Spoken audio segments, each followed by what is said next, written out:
You'll be invited. Are you familiar with the SNC Lavalin scandal that took place, I guess, 4 years ago now? I was in government. Okay.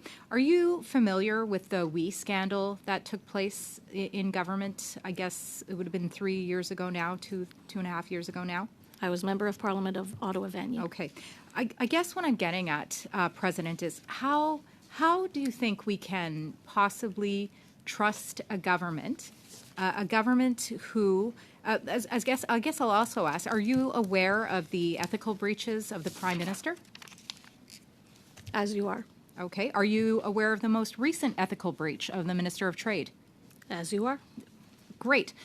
So what I'm saying, President, is I think it's very hard for us in the official opposition and very hard for Canadians to accept the legitimacy of a government that is investigating themselves, not only from the ethical standpoint, but also from the standpoint of the initial number that we heard was a double-digit number. Then we went into the hundreds, now hundreds of millions. Now we're at, last I heard, 116 million. So I'll ask you, Minister, how can we trust you to investigate yourself after so many ethical breaches from your government, as well as lack of clarity in regards to how much was spent on McKinsey and Company?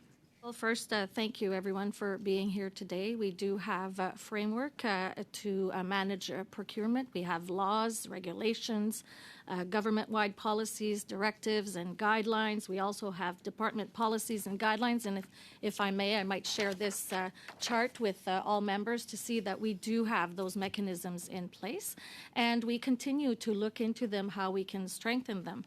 Also, I have to say that in the past few weeks, we've had a chance to start looking into how we will address this. And we do have internal audit reviews that are done frequently, and I trust those will be given a chance to look at what we have done internally. We also know that the Ombudsman for Procurement will also have an opportunity to share his recommendations. And as we all voted for, the Auditor General will also examine if she wishes to look into this and review the contracts with McKinsey. And I welcome also the recommendations of the committee. I believe that Canadians expect our government Minister. to have I think strong procurement policies. Laid out very clearly. Thank you very much. But I think the actions and the outcomes speak a lot louder than the chart that you've presented here today.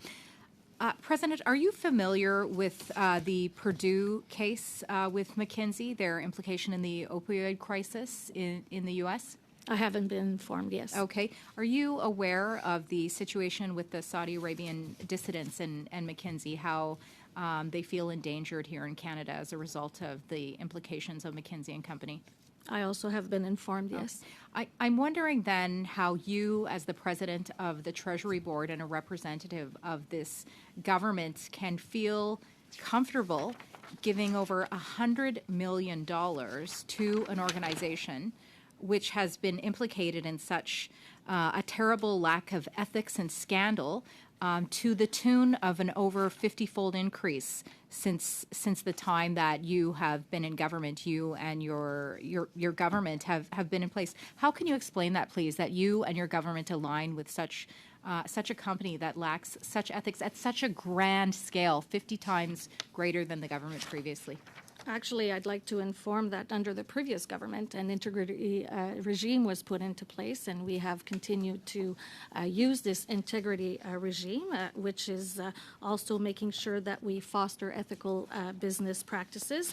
And at this time, as you know, McKinsey is not deemed an eligible supplier under the integrity regime. And as you probably heard from Minister Jacek on Monday, PSPC administers this regime, and they are best placed to comment on the integrity regime.